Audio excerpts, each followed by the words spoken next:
Hey everyone, how you doing out there? I better switch this hat out. This one's got a little too much yellow in it. Picks up as a green. I don't know why. This is tan. I don't know why it comes up as a green. There we go. Put the gray up here, and even the gray is kicking up stuff weird here. Oh, hang on a second. I know how to take care of that.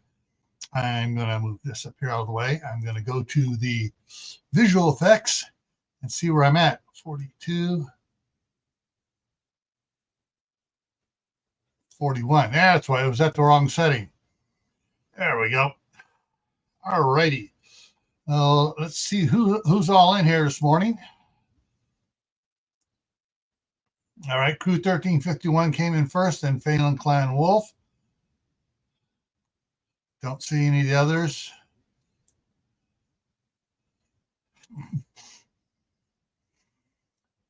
All right, Crew 1351 got a home recovery and drug recovery ad. Hey, they're on recoveries.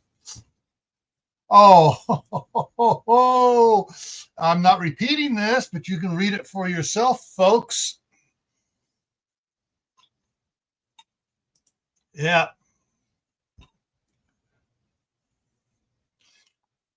All righty. So let's set up here first. We'll put that back up in the bottom and put that back up.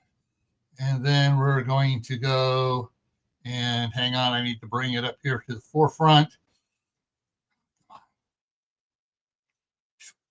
Compound, put that back. And we are starting with chapter 5. And so bring that up there. Boom, there we go. And let me remove the highlight.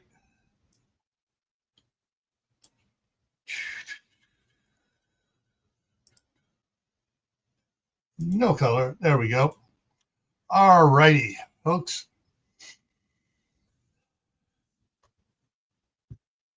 So chapter 4 ended with the two females that we've been following along, Jody and Lee, stumbling onto Ronald's mountain there at the bottom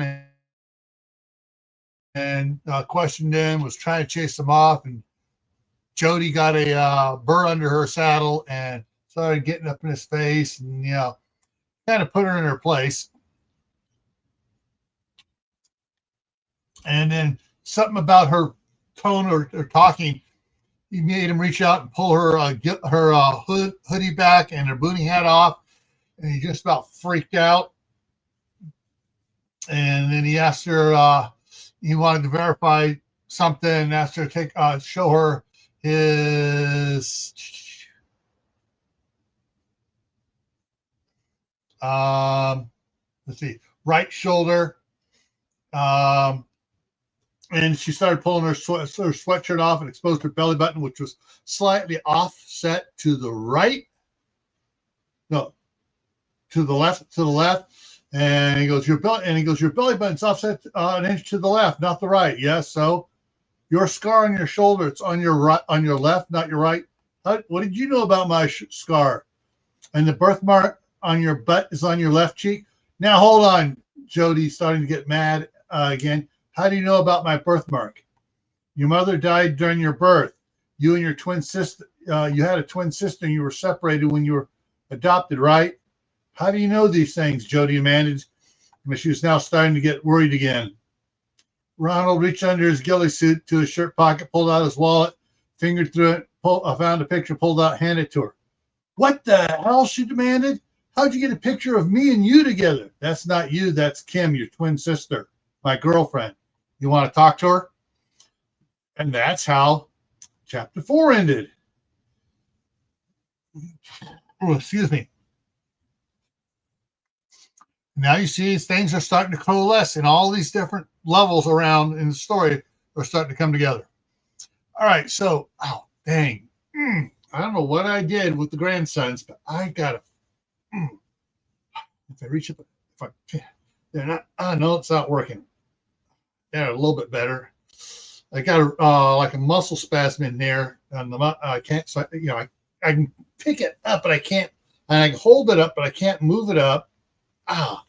So I'm not sure how I pulled muscle or pinched a nerve or whatever in my shoulder. But yeah, it is bothering me big time today. But I will be putting out a video tomorrow afternoon on what's being recorded right now. I got the camera out there recording. The tree guys are taking down the big box elder tree across the street. So it's down. They've got the stump trimmed flat, so my daughter can put a round table on it or something on there, so the kids can have a big table thing out there or whatever she wants to do, or she can drill some holes in it and start little charcoal briquette fires to burn it down to ash and get rid of all the stump and all the roots altogether. That's up to her.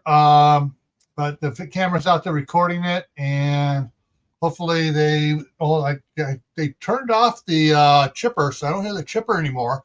So they should be just about done raking stuff up and then picking up all the stuff. And then Guillermo will be over tonight to get the check, and that tree's gone and it's now safe over there. And hopefully it'll also eliminate all the box elder bugs, because that was a box elder tree, a female box elder tree, which is what the box elder bugs are attracted to. They don't go to the male trees, they go to the female trees. All right. So now on with the story. All right. October 15th. Thursday, the approach. Oh, I forgot to put the date on it. Hang on, let me put the date on here now. It's 2037. Got to keep the year on there. After much back and forth discussion with her adopted parents, Kim was going to come see her sister at Ronald's retreat. First, however, she made sure that they knew how to get close. First, however, she made sure they knew how to get close to Ronald's retreat if they needed to bug out.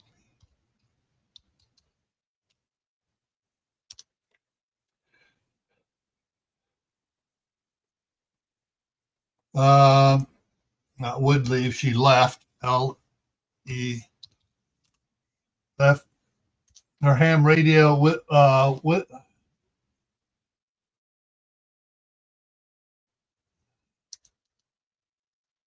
them.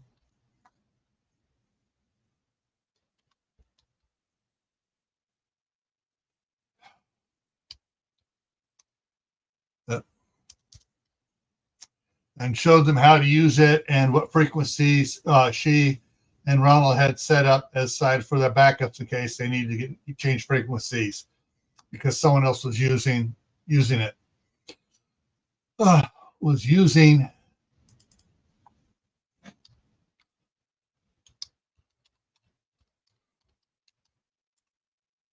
their contact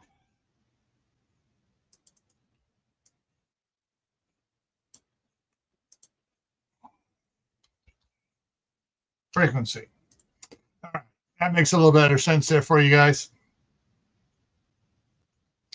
Ronald had taken his F-450 down the hill and pulled Jody's station wagon back up to the cabin to clear the road.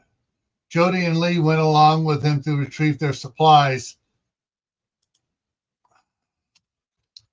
that they had stashed. STASH.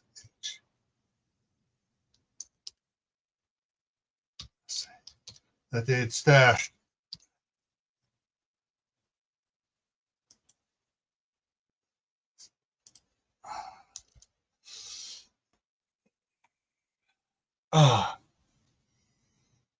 Ow. All right, hang on a second. I got to go grab a couple ibuprofen. This is just hurting really bad.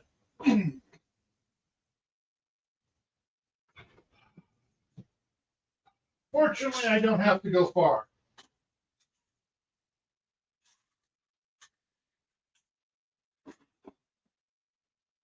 Oh. Just had to go to the medicine cabinet over there.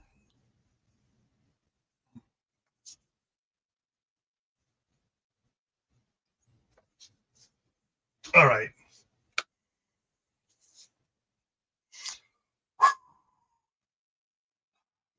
With cell phone still working, Kim kept in contact with the parents as she drove to the retreat. It wasn't until she got on the dirt road to the cabin where cell service dropped off. Just before that happened, she told them to radio Ronald and let him know where she was.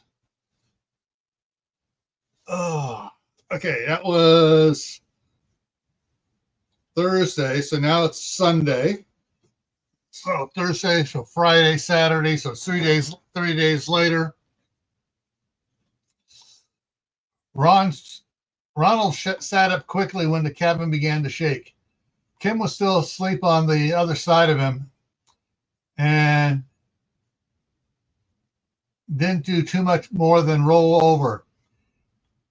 He thought it was a 2.5 to a 2.7. Normally, that wouldn't have woke him up, but with the asteroid coming, he was back on high alert.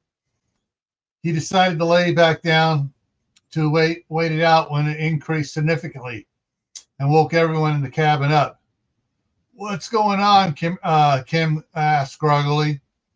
"Just a little quake, that's all." That's all, he answered. Ronald judged it to be about a 3 to 3.3 now. Suddenly, Lee's voice came yelling from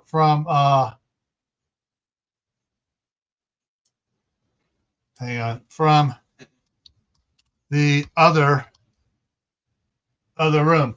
"Could you two knock it off? Geez, most of the night, and now first thing this morning."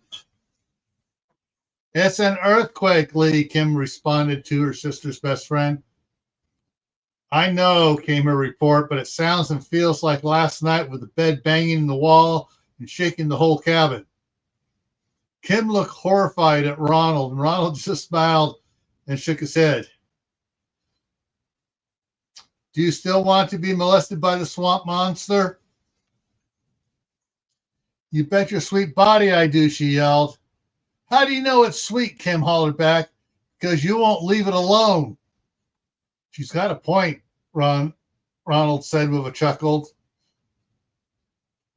The shaking slowly subsided and stopped. "Finally," Lee said, "I can get back to sleep." Jody just laid there and groaned at her friend's comments. Kim put a hand on Ronald's chest and said, "We have got to get them a couple boyfriends." Ronald blinked at her in surprise. I'm fresh out." "You had one in your back pocket, silly," Kim teased, when a very loud roar filled the cabin. It sounded like a jet engine was running at full throttle outside the door. Ronald bounded out of bed and swept Kim off the bed and onto the floor. He grabbed the Ruger Super Red Hawk 454. That's a name like the name of the gun, so that's got to be capitalized.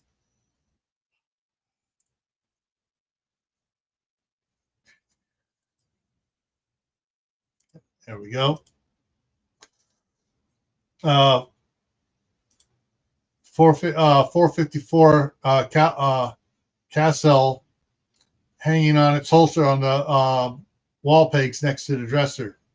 He snaked his left arm through the belt and pulled the revolver out, opening the cylinder and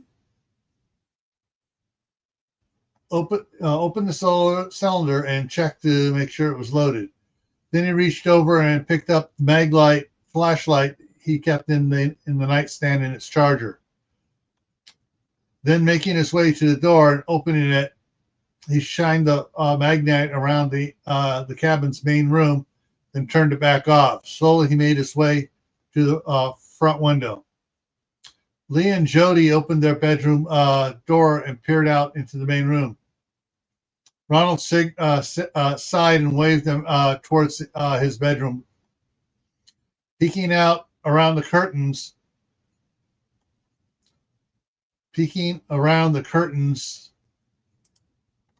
of the front window, he scanned the hillside in front of the cabin.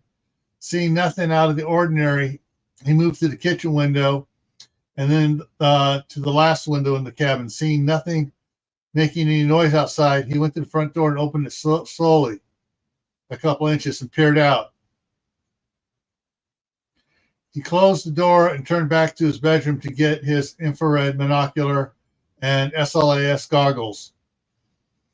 When he entered the room, he saw the women with their hands over their ears, realizing that his ears were beginning to hurt as well. Going to the dresser, he opened the bag of earplugs and handed everyone a pair.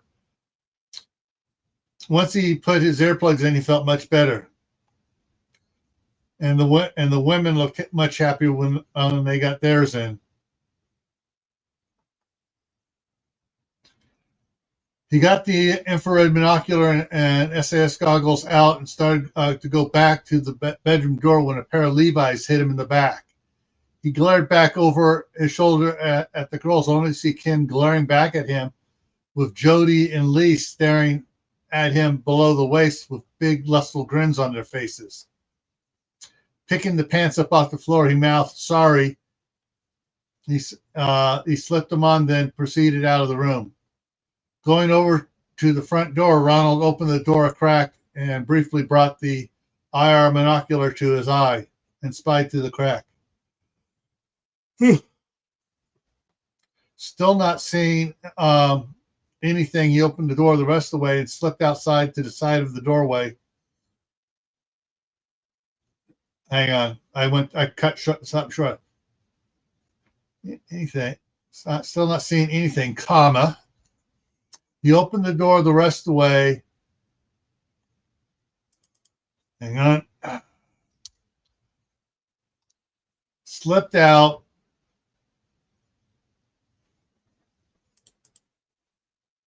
Hang on, with this down over here. Slipped out to the side of the doorway and closed the door behind him. There we go. Now that makes a little bit more sense. We got some more people just came in. Hi.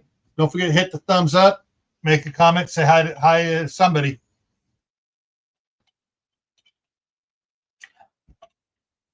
He scanned the area with the IR monocular for anything that might be causing the noise. Not finding anything with the IR monocular, he turned it skyward where he noticed where he thought the noise was coming from. The overcast sky caused him some consternation because it could easily be hiding whatever was causing the noise. The clouds were playing heck with the IR, giving the entire western horizon a lighter shade than normal.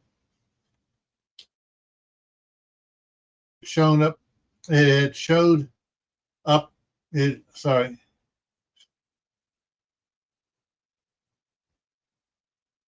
Let me take that out. It showed the deer and raccoons just fine.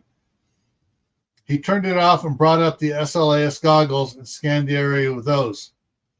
The clouds had a lighter hue to them than normal, with the goggles as well. Still not finding anything he could identify as a threat, he slipped back inside. He peered out through the door as he closed it slowly in case something he missed showed itself.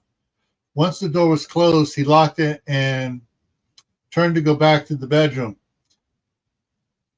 He reared back at the sight before him. The three women were peering through the partially opened bedroom door, one head above the other. "What is it?" Kim said in a normal voice, forgetting he could not hear her with the noise and his earplugs in. Ow. Ugh.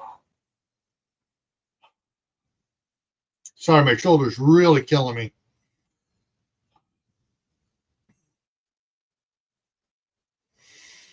He pointed to his ears, indicating he couldn't hear the question. When she opened her mouth to speak, he stopped her with an upheld hand. He turned to the kitchen and grabbed the notebook and pencil that were on the counter. Writing as he walked back to the bedroom, he chuckled to himself of the irony of facing this disaster alone a week ago, and now he had 3 hot women in his bedroom. He would have to keep his ego in check so he didn't get cocky and stupid. The women made for the bed as he came in, and he came into the. Sorry, it's I know I typed it. I know what I was thinking, but saying it out loud doesn't make sense. So I have something doing editing.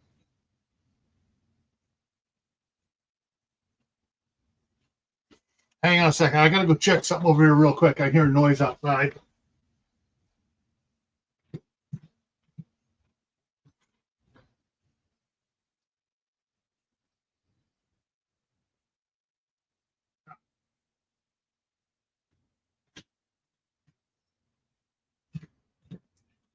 Okay, I found out what that was.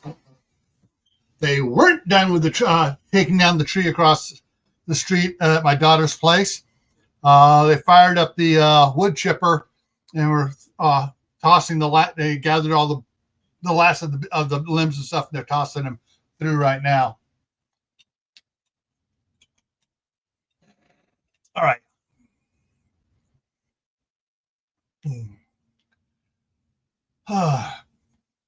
The woman made for the bed as he came.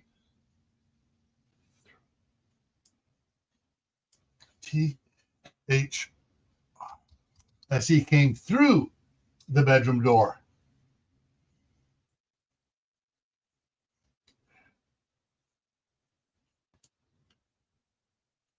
Hang on, I'm going to switch this around.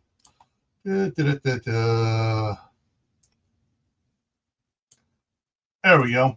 The woman made for the bed and sat in a semicircle on it as he came through the bedroom door. He continued to write everything down, what he saw, and the problem with the IR monocular as he entered the room and closed the door. He climbed on the foot of the bed, completing the circle, and sat with his legs crossed. When he finished writing, he held the notebook out to Kim, who was in the middle. The women huddled together as they read what he wrote. Kim and Jody looked a little disappointed that he didn't know what was causing the noise. Lee, on the other hand, looked very puzzled as she read and reread the notebook several times. Then she circled something that Ronald had written and wrote next to it. Just the northwestern sky, nowhere else. Ooh, excuse me. Ooh.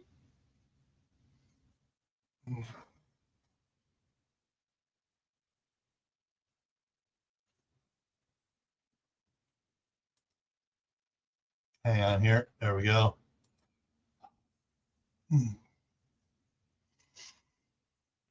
All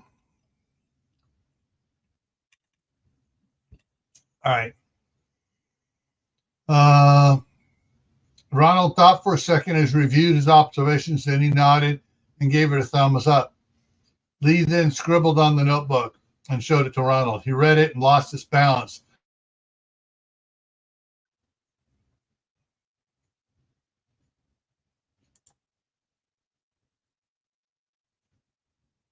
Hang on, let me switch this around here.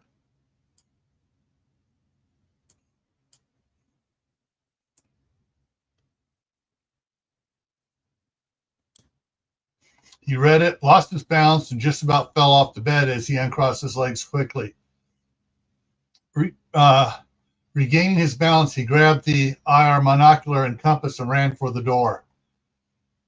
Jody picked up the notebook and read what Lee wrote: Volcano, Mount St. Helens, Mount Rainier, then shoved it at Kim as she scrambled off the bed to follow Ronald.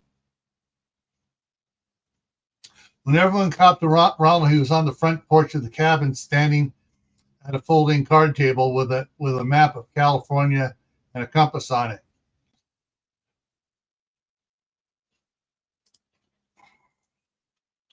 Orientating it to the North Pole. Once Ron had the map oriented, he turned on the binocular and started taking sightings on the sky. As he looked at the sightings, he would mark a line lightly on the map. When he triple checked, when he checked the readings, when he had triple checked the reading sightings,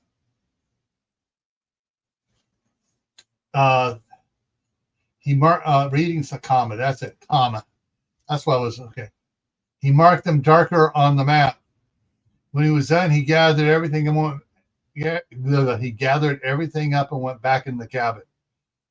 Once back inside, Ronald pulled out a larger map that was for the 5 western states and laid the maps side by side. Then he took the readings from the California map and transferred them to the western states map, on which his cabin was already marked. Putting a push pin at the southernmost line of the orange glow and one at the northernmost line, it just didn't make sense. The southern line was way too far south to be Lassen Peak.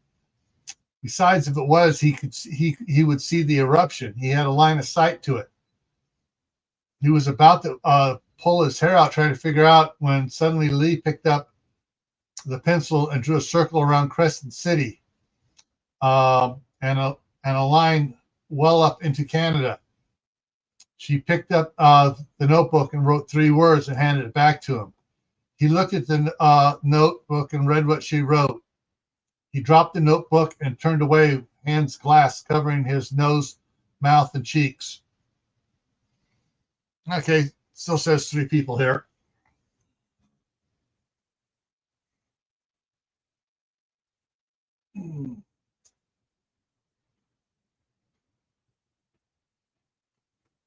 Oh, hang on. Trying to double check some facts here on the other one.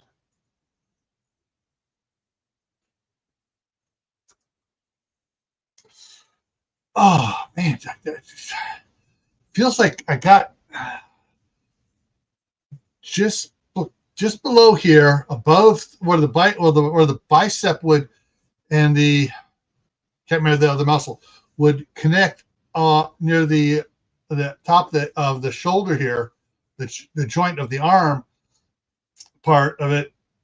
Man, something really sore in there.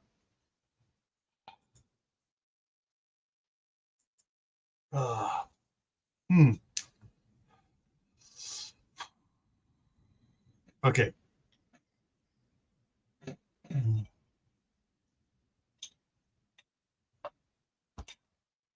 But even just picking up that my energy drink to drink it hurts, man.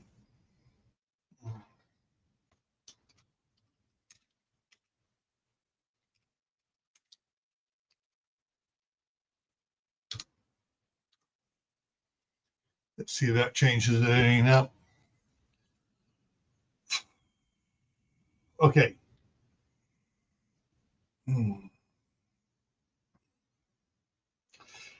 All right.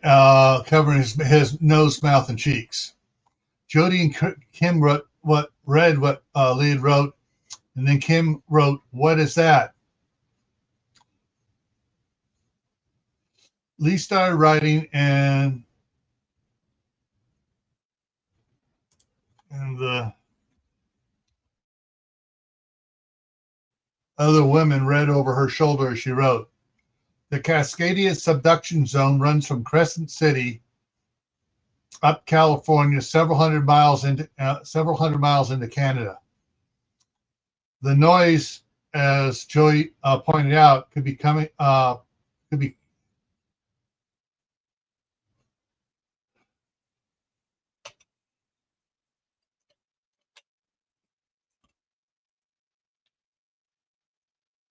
hang on. I think, let me go back and look at something here.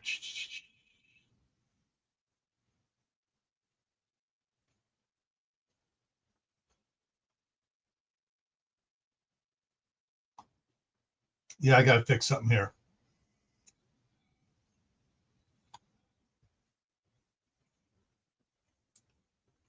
Let me take that out. Yeah. The noise could be coming from a massive volcanic eruption. However, it would take several volcanoes to make a noise that loud. To make a noise that loud here and put out that big of a glow in the sky. The glow is not close to us. It's several hundred miles away. The glow starts well south of Lassen Peak, which is the southernmost volcano in the area. Looking at the map, I think Ronald can see it in the daytime. The other explanation for the noise would be a supervolcano like Yellowstone, but that is to the east. The only other possibility I can think of is that the Cascade subduction zone ruptured along its entire length.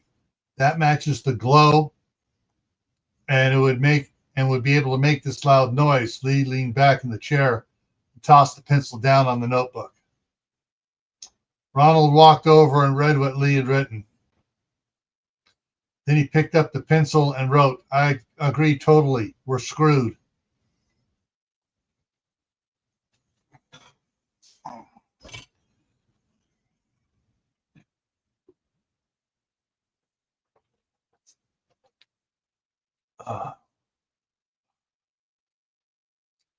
As the asteroid neared the Earth, its gravitational forces began to affect the flow of molten lava. So I need to correct this. Around the Earth's core, causing an increase in quakes and volcanic activity around the globe. As scientists soon discovered, the asteroid was a heavy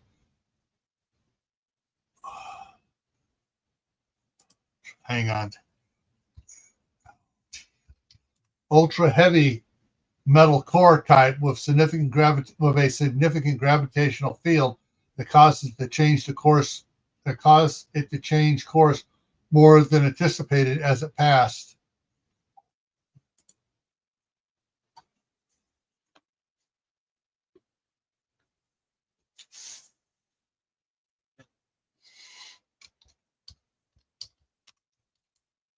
And a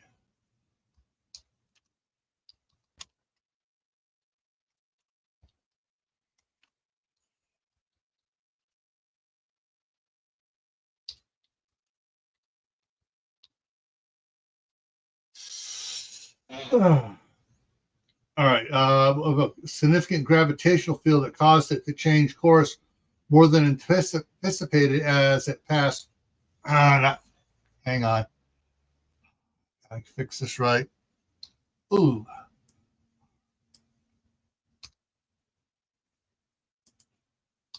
As it passed first Mars and now the moon. All right. Hang on a second here. I hear something outside. I got to go double check.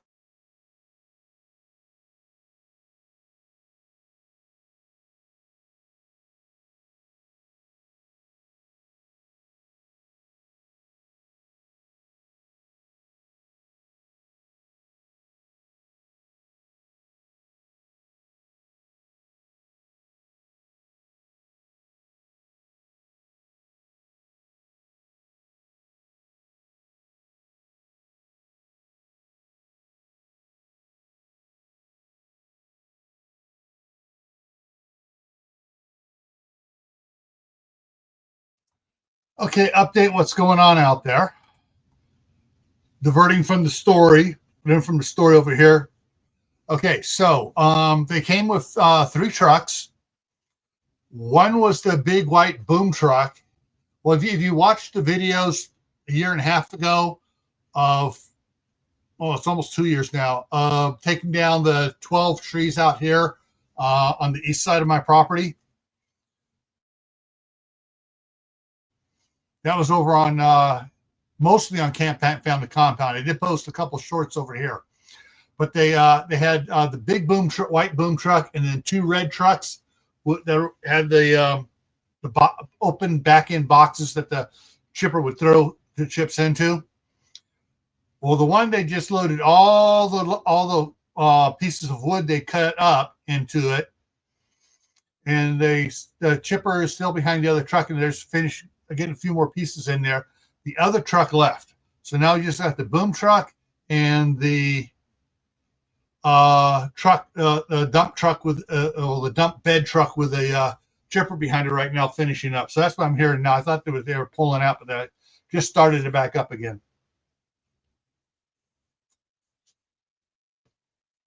All right, so that's what's going on there. All right. In addition, the gravitational pull of the asteroid caused a dramatic increase in tidal heights on the side of the Earth facing it and extreme low tides on the leeward side of the Earth. This caused unnatural surface pressures on the tectonic plates, which in turn squeezed the magma below, causing it to shift, and that in turn caused more plate slippage, earthquakes, and volcanic eruptions.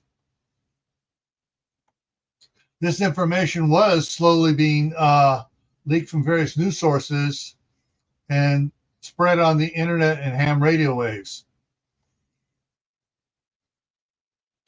Grandpa Jack got up at 5 a.m. to hang on. Sorry, just got a massive headache here. Thinking of I may have to make a. I got to check some data. All right, so I got to go back up here. What time was it when?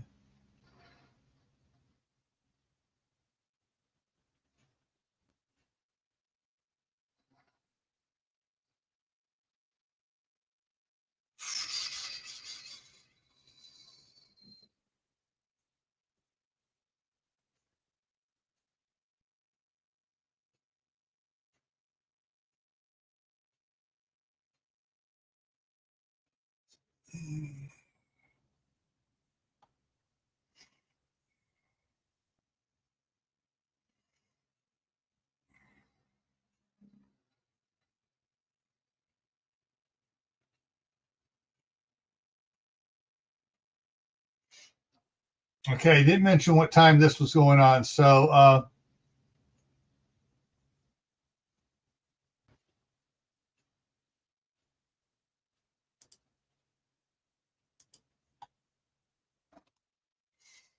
hang on.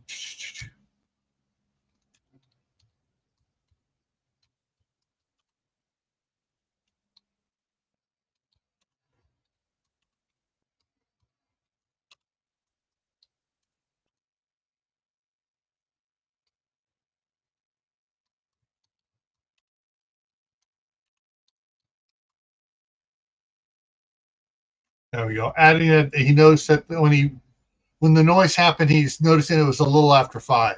Okay, now I got to go down here, pick up where it's happening here.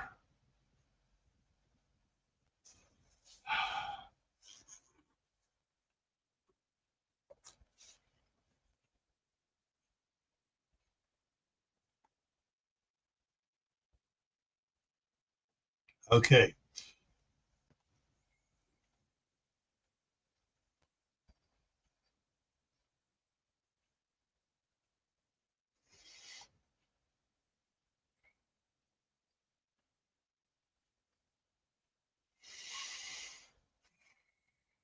Okay, so looking at it, closer to 5:30. Hang on, let me go in here. Dang it, gotta go back over here. Against the Wind Saga, Against the Wind, Book 1.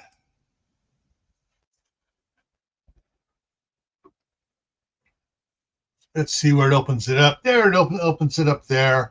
So we're just going to search here for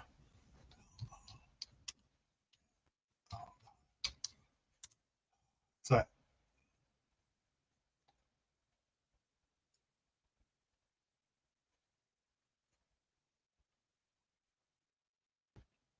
All right, so let me run back up here.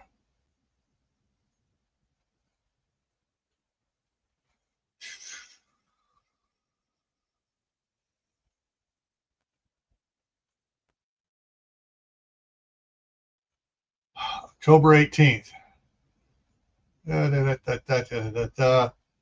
Come on. I'm trying to figure out the time. Oh, someone else came in. I want to make sure that the event is going on now with them is the same as it's recorded in the other books.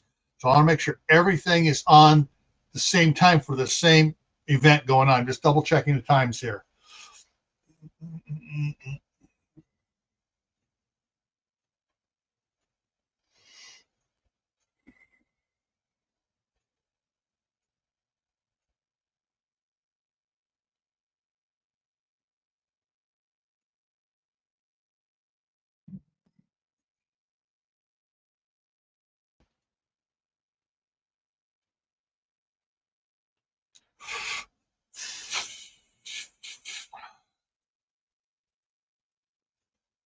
Okay, so I left the time totally out of for Walt.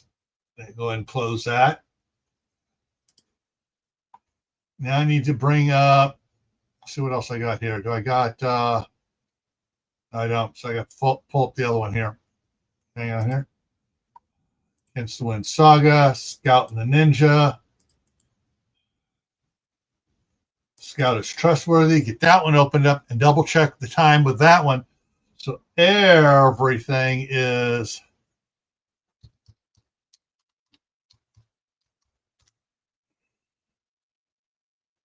no matches for loud noise.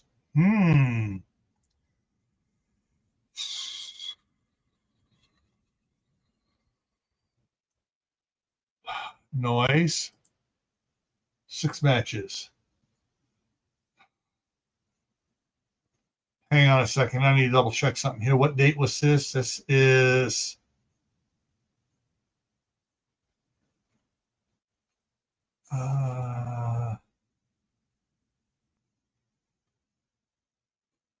Sunday the 18th. So it's on the 18th. So let's go back to Scout is trustworthy and go down to the 18th.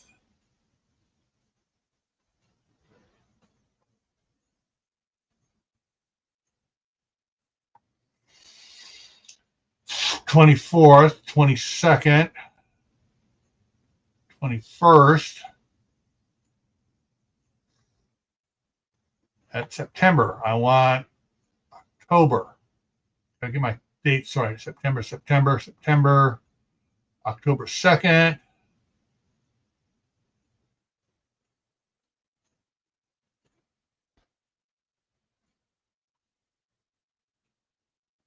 '16th.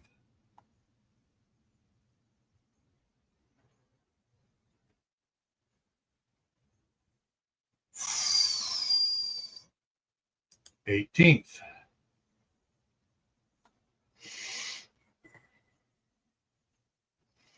Do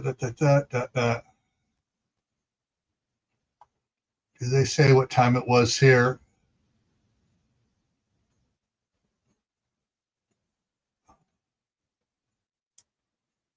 That over there. So I see, okay, that bump, double checking.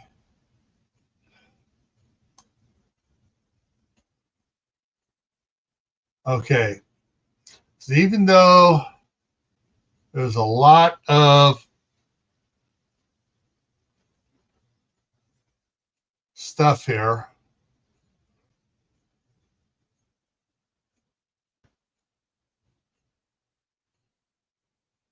no, nothing there about it there. So even though they did have the earthquake, I didn't mention it in Scout and the Ninja or mention it in the Against the Wind for a specific time of the Cascadia subduction zone eruption going on. This one I did, so I need to go back up here to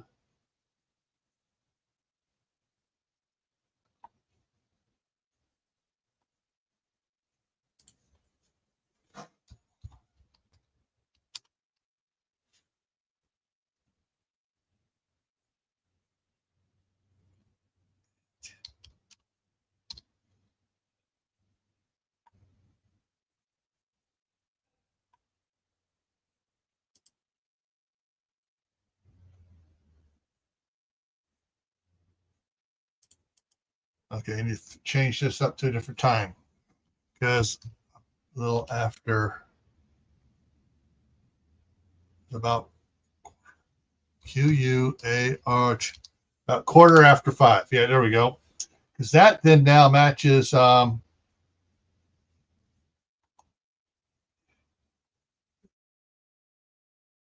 He got up at 5 making chocolate. Earthquake.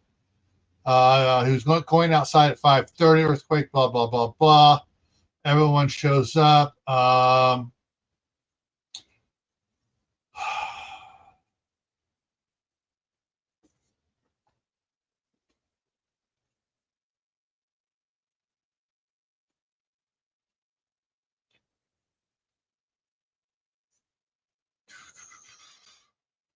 Yeah. All right. Yeah. So this here puts it at 5 a.m.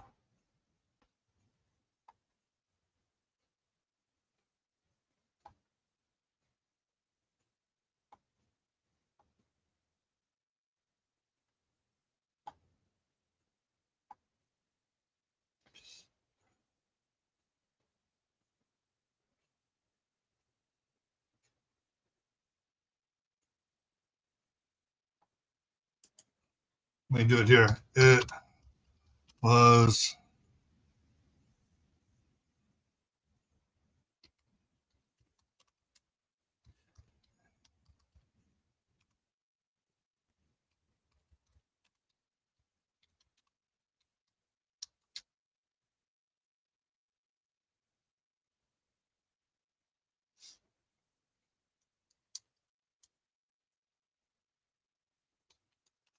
there we go. All right, got that straightened out. All righty. All right, so it's about 5:15. Okay, so let's go up here. So Grandpa Jack got up at 5 a.m. to start daily chores of the family compound. He did his usual routine: climbed out of bed, go to the bathroom, get dressed, head to the kitchen, heat up a thermos of hot chocolate. Then he would head outside at 5:30 to milk the 2 cows that were producing. It was while he was fixing the hot chocolate that he felt the biggest quake he had ever experienced. It started slow with a single jerk, then quickly built intensity until he was driven to his hands and knees by it. When it subsided, he was able to stand back up and went quickly to the old air raid siren he installed and sounded it. Within a couple minutes, everybody was at Grandpa Jack's house. It was the main house on the compound at 3 times the size of any of the other houses.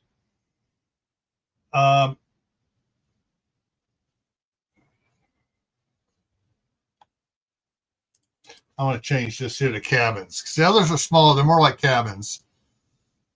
CABI.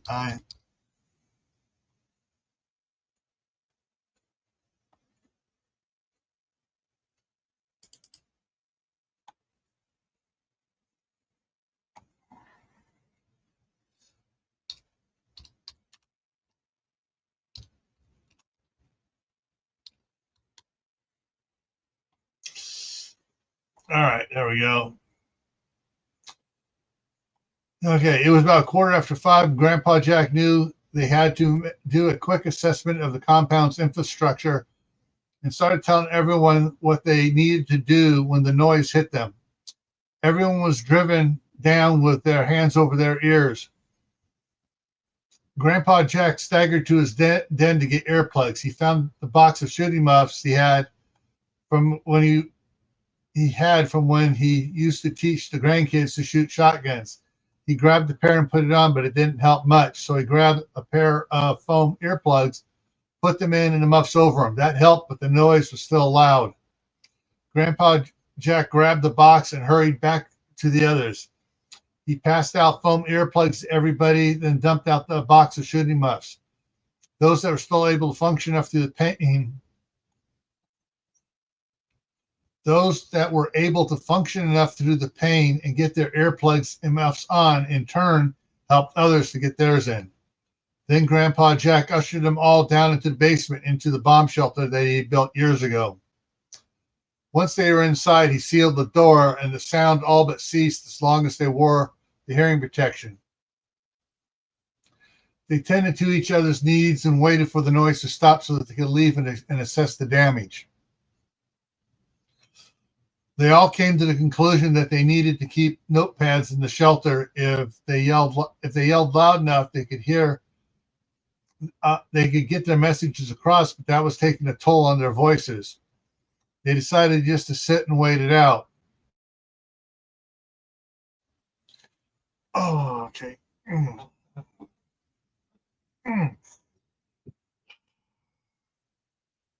Come on, shoulder. I mean, I pulled something or tweaked something in my shoulder here 2 days ago.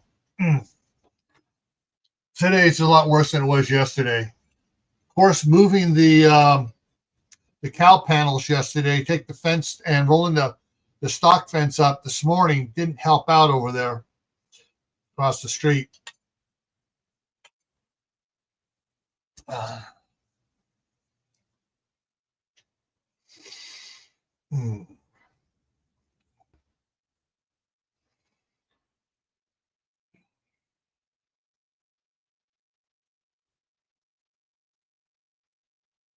I'm sorry, I just had a squirrel moment thought about across the street. I have to work on that this afternoon here in about half an hour or so after we get done with maybe a little bit longer. Chapter 6. I'm not even into chapter 6 yet. All right.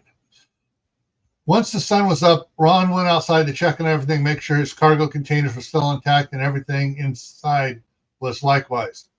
He was just about done with his inspection when the ash started to fall. He didn't know if the ash would damage the solar panels or not, so he pulled a camouflage tarp up over the solar panels for the well pump and secured it so the wind would not blow it off. The water tanks were full and everyone had just showered, so going several days without the well pump would not be a problem. Besides, he had the inverter generator he could hook up to the pump for an hour or two to fill the tanks.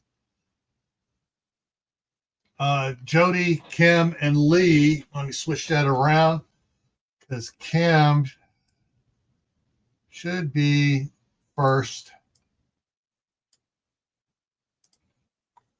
All right.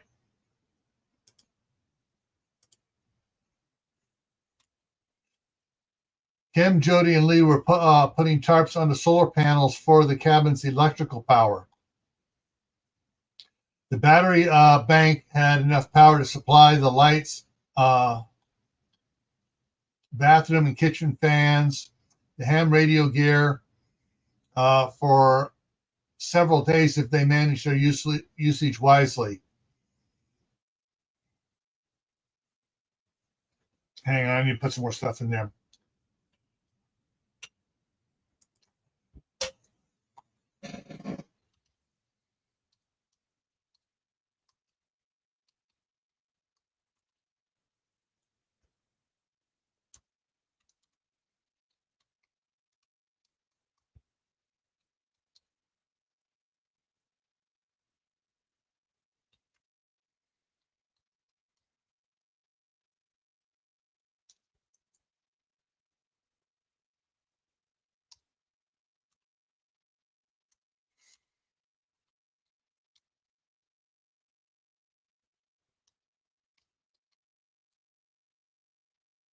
Added refrigerator, test freezer, microwave, and hand radio gear for several days if they managed their usage wisely.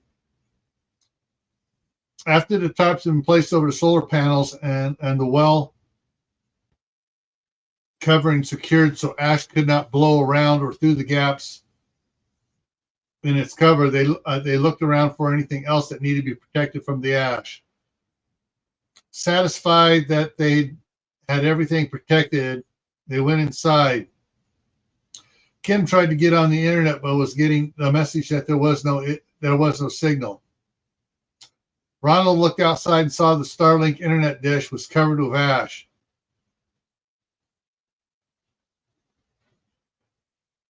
They tried to keep the ash from building up on the dish, but were unable to do so in a way that kept it hidden from view. Not that they expected anyone else showing up now that the ash was falling, but they didn't know what could happen. Lee suggested they try putting a window fan by it to blow the ash off. Ronald built a quick little Ronald built a hang on. Ha ha ha ha. Yeah. Sometimes I think backwards, and that's what it is.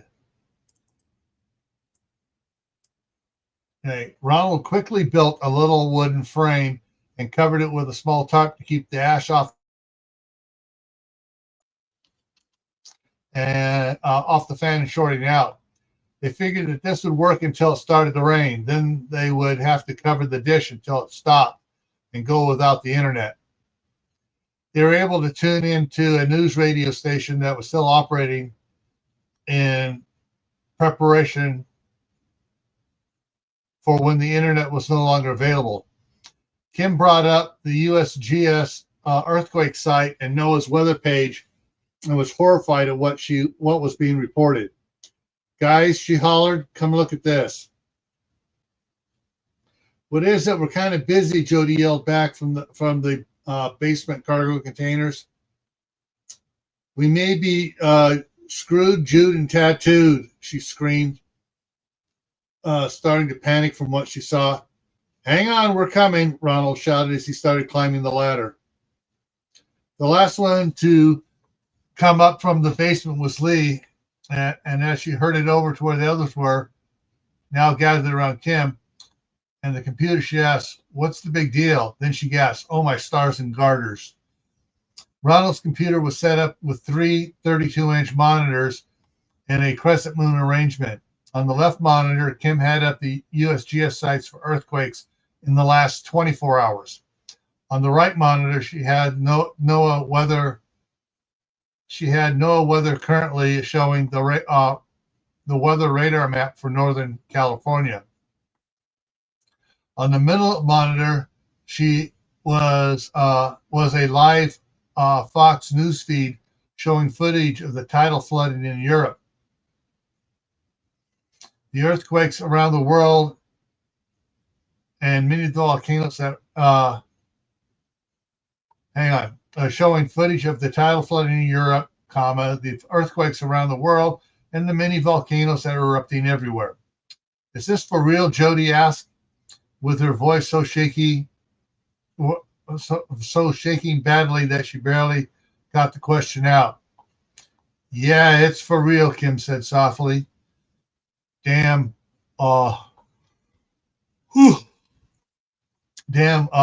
muttered under his breath. The feds got how bad it would be all wrong. No kidding, Lee added. Hey, are we going to be okay up here? Oh, yeah, Ronald started, then paused. Even if we get tidal surges 3 times what the scientists said, we should be well above the top of the flood zone. What about Fresno? Lee was and he's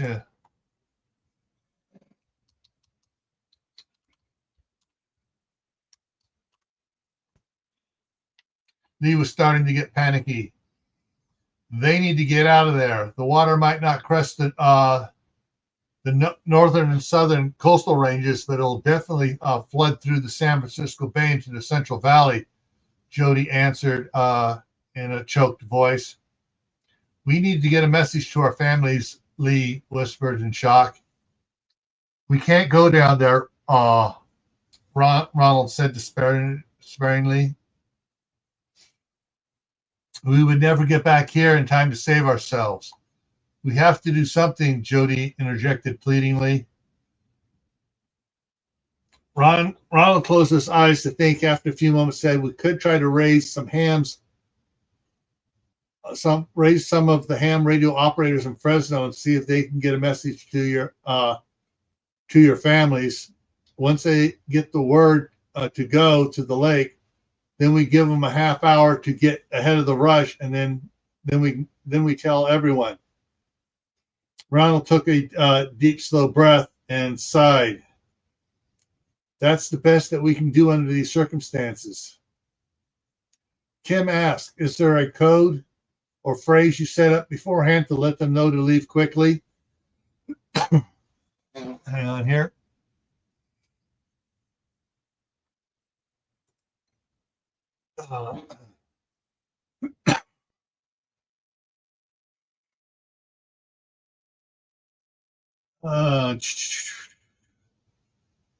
Lee shook her head no, sadly, but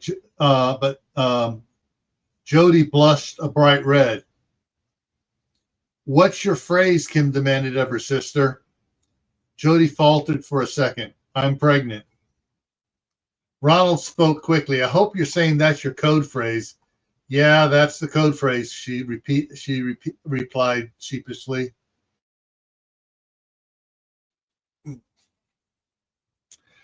The assessment of the family compound revealed no major problems that had to be dealt with immediately.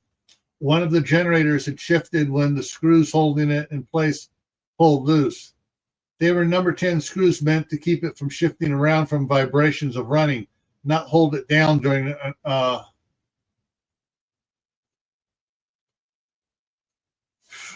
not hold it down from bouncing, BOUN, bouncing during an earthquake. They would replace them with half-inch lag bolts. There were other pieces of equipment that needed the same attention, but nothing critical. The wind generators were all secured, and the water pumps, as were the water pumps on the wells. The damage to the animals' hearings would have to be assessed on an ongoing basis. The chickens took the greatest hits. They would all not. Hang on.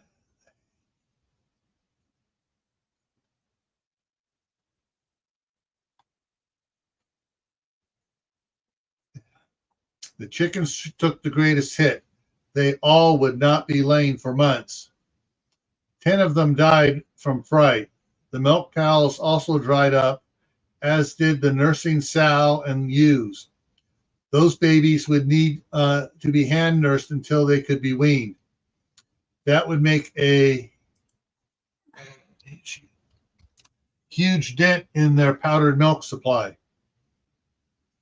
October 18th evening. "They're on their way," Jody shouted from the desk that the ham radios were at. "They think they should make it to the campground by nightfall if the roads aren't blocked." Do they know where you are?" Ronald asked with great concern. "No, and they didn't ask," Jody said with a bit of relief in her voice. "They're using a friend's radio and didn't want to let too much out." "Smart," Kim said as she came up the ladder from the basement. "That way they won't have anyone trying to follow them, and they won't be looking for this place." "Are you going to the campground to meet him?" "No," she said with a little regret in her voice. "They'll set up at a campsite and call us once there."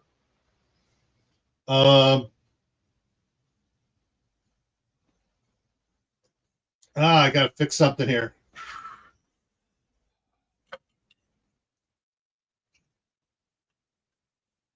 Hang on.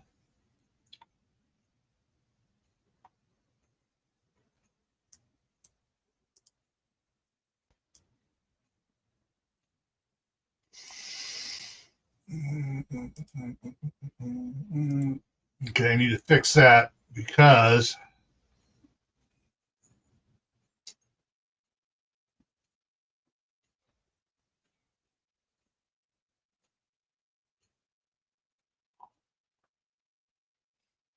And okay, let's go. Me.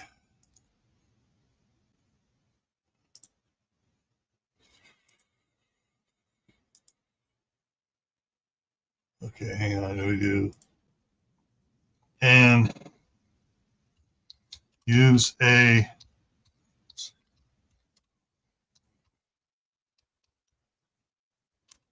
signal flare once they are there.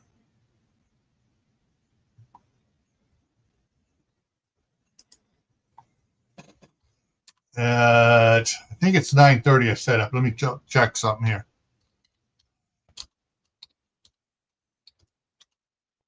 Let's see what this brings up here.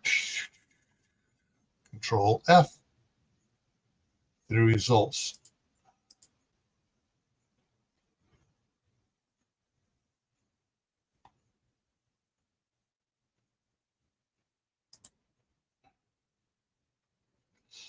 Okay, so it's not 9:30, it's 9 o'clock, isn't it?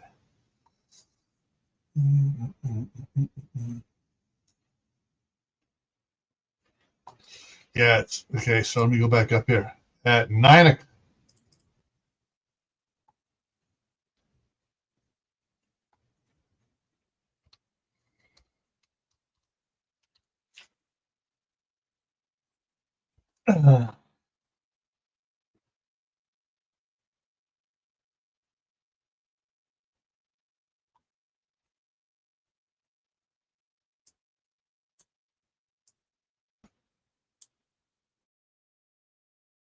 Campsite and use a signal flare once they are there at 9 o'clock.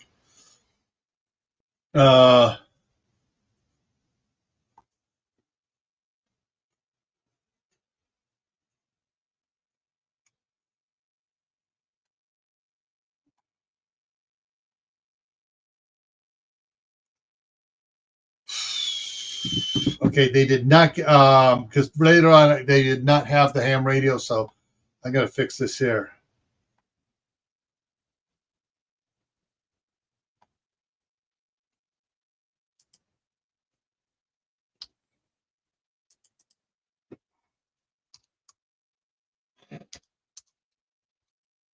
An FRS radio.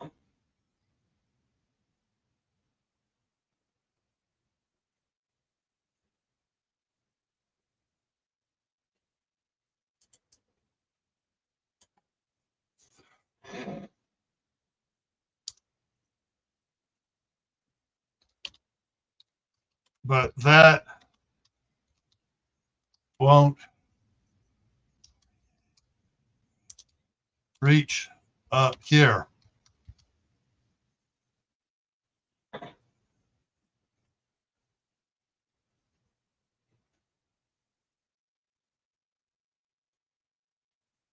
We will go see them for lunch. Hang on.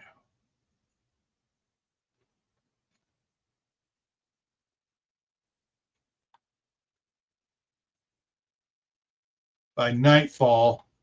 Yeah.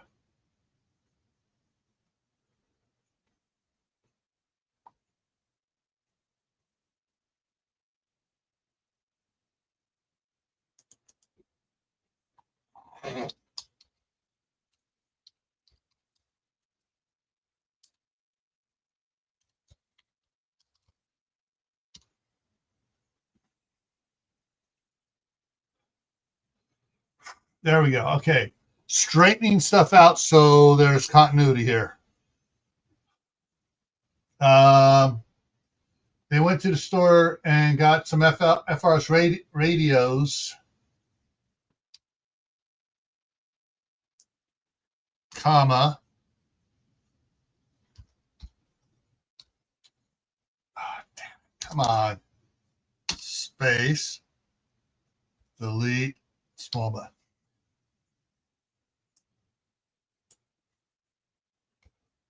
But those won't reach up here. We'll go see them for breakfast tomorrow, but I don't want to tell them about this place or Ronald. I don't know whether to be insulted or grateful, Ronald quipped. Grateful. You're my new family, and they were a bit condescending when we left. You can say that again, Lee chimed in as she came up from the basement. Did you hear from my family? Yeah. My mom said they left about noon to go to your mom's cousins in Carson City. Really? Lee asked in surprise. Dad always hated going there because Joyce would constantly be bragging on how much money they made and all the cruises they went on that year. My mom said that's how your dad felt about it. My mom said that's how your dad felt about it, but your mom told him to get over it and man up because they needed to get out of the state after the earthquakes this morning. Lee laughed at that. It usually took something major to get her mom to put her foot down with her dad. She figured if they left to go to Joyce's at noon, they should be around Blue Canyon, which puts them above the 4,000-foot elevation. If the Central Valley gets flooded tonight, our families are safe from that.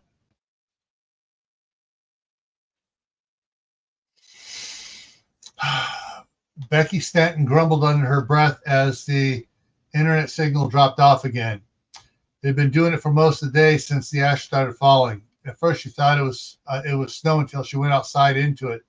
Then she realized it wasn't snow, and she began to panic because she was by herself at her parents' cabin.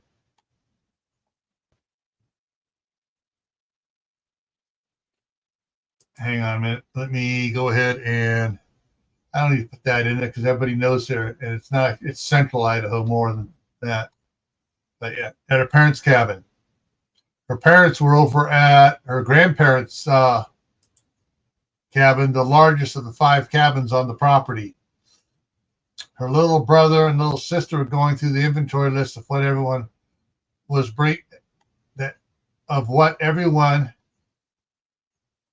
able to bring up from Southern California. So she got on her to find them. Once she got to her grandparents' house, she started to feel a little better, but that didn't last for long.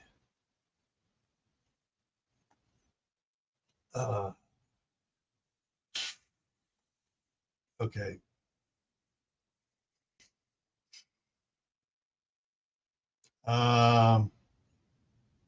Right, I just lost that. Lost for long. The grandparents' cabin was the only one that still had internet, and that was via the Hughes satellite dish they had installed 2 years ago. The other cabin's internet was via a repeater from the grandparents' cabin. Becky had been on the internet searching for news about the asteroid when the internet dropped. Her grandpa, Jack, told her that it does that all the time when it's snowing and builds up on the dish. He said there was a leaf blower in the Rubbermaid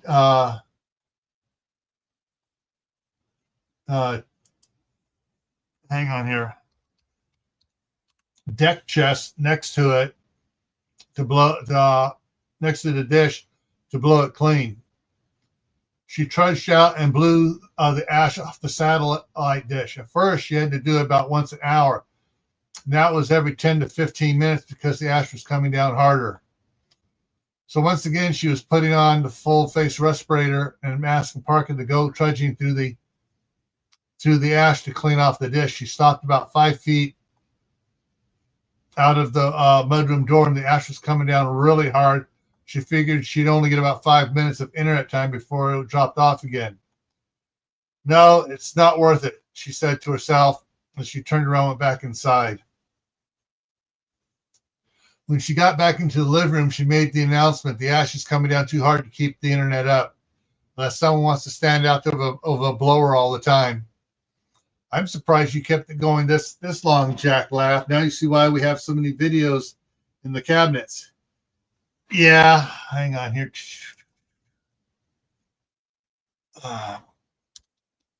She said dejectedly and then added, so what's our supply situation? Do we have to plan on raiding other towns? Becky, her mother scolded. Why would you ever think such a thing? Because it's true, her cousin Dave interjected from his laptop. I've been reviewing Brian's calculations. I'm afraid he's got the numbers right. He took a deep breath and continued. With what everyone brought, we have enough food to last us for about 3 years, 2 months. We had originally planned on being able to double or triple that by growing food in the gardens and doing the same and doing some occasional hunting. We know, Brian's dad jumped in, so what changed? The ash, Brian sighed. Exactly, the ash, Dave said with a hint of authority in his voice. The ash was not something that any of us planned for. What's so bad about the ash? His mother, Cherry, asked. I used to put ash around the roses to help them grow. Yes, but that's a different type of ash. Carbon-rich ash. This is volcanic ash. Gritty, loaded with silicon. It's bad to breathe. No nutritional value for gardening. In fact, it may well be that we can't garden until we scrape most of the ash off. A little of it will break up the soil, but we already have way more than that on the ground. And we don't know how long this ash fall is going to last, Brian added. I'm not sure where we're getting ash from, the volcanoes in California, Oregon, Washington, or some other place closer or further away. If that's true, then they have some major. If that's true, then they have had some major eruptions. Get my tongue untied here.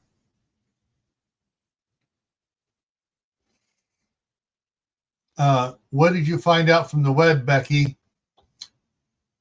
The only volcanic activity from those states that everyone is talking about is the Cascadia subduction zone. There's nothing about Mount Rainier, Shasta, or St. Helens erupting, she said. But there's a lot of talk about volcanoes from Japan to the Med erupting all over the place. I just think it's a matter of days before all the volcanoes between us and the Pacific start erupting. My word, exclaimed Becky's grandmother, Sue. Why didn't the government tell us this was going to happen? They did, Dave said. You just had to listen between the platitudes and hear it. Not only that, but I believe DHS and FEMA have been trying to tell the American people that there's no way the government would be able to help most of us in a nationwide disaster for years. What do you mean? What do you mean, son? Pete asked. After Katrina, they started really pushing Ready.gov, FEMA's Independent Studies Program, and the CERT program, and the Get a Kit and 72-hour go bags and such. They knew they couldn't help even 10% of the population, let alone everyone. Dave shook his head. If Yellowstone erupts, then all of those people they've evacuated to the Midwest are going to be either buried in volcanic ash or starved to death because the breadbasket of the world is going to be buried in several feet of ash. Everyone sat horrified in silence for several minutes. Then Becky spoke quietly. So when do you think we will have to raid our neighbors to survive? Surely it won't come to that, Brian's mom, Francine said in a panic. Those are tricky questions, and the ones that depend on whether or not the ash continues to fall. At what rate, for how long? Also, what if other volcanoes erupt and add to it? What if it stops in a couple of weeks and we're able to get the gardens going this summer? If it stops in a couple weeks and we're able to get the gardens going this summer, then we should be all right. Dave stopped and took another breath. However, another problem is the animals, bees, and other pollinators. He took a breath and continued before anyone could interrupt. The ash will kill them off. Will the ash kill them off? Will there be enough to pollinate our crops? What about the elk, deer, ducks, and other hunting game? And cows, goats, and sheep? Will the ash give them silicosis? Will they have enough food to survive? He sighed sadly and shook his head. I don't know, but I do know that we need to plan for the worst and come to grips with having to take someone else's food if we are to survive. I know it's hard to deal with, but family has got to come first. If we has got to come first, and it's got to be that has got to be our number one rule for survival. Wow, son, when did you get to be such an expert? I'm impressed. Ronald Scott. Who? Several of the parents asked at the same time. He's the expert we met the day the news broke, Becky said. We've been studying his books and blogs. All right, so it's been about an hour and a half. I would love to go on and finish chapter 6, but hang on, let's see, we were at 48. 48, 58, yeah. We'll pick up, we'll get this tomorrow. I got to get out there with the tractor now that the guys are gone and start cleaning up the area so we put the fence back up before the grandkids get home from school, and one of them wanders off like he likes to do, the one with autism, and just, so I need to go take care of that. So for this, I'm going to bring this up here, that there, hit save. Drop me down here and okay, there we go. All right, folks, we're going to go, and I'm going to go and wrap it up. Tonight is Thursday, so 10 o'clock Eastern will be the midnight ride here on Gray Man Prepping. Tomorrow on Camp Patton Family Compound at 8 p.m. Eastern, we're going to talk about spring, and actually I need to look that up real quick for you guys. First day of spring 2026. Is it Saturday? No. Whoa. Tomorrow. It's a day early. It's not on the 21st. It's on the 20th. So tomorrow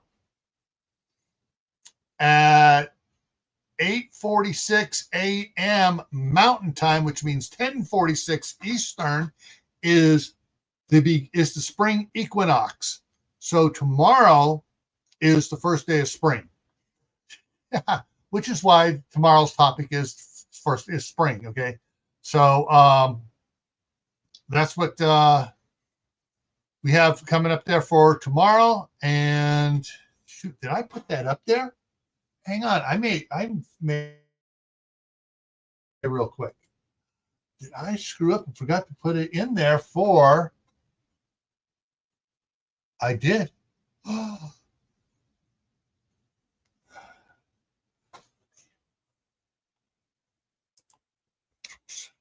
me double check that. Yeah, Friday tomorrow. I totally boo-booed. Oh no, I don't have the live stream set up for tomorrow night. I got to get that set up. All right, folks, I'm done here. I'm going to go ahead and wrap this up, and I'll see you tomorrow at 2 o'clock Eastern, noon Mountain Time, and we'll pick up with Chapter 6. All right? Okay, take care.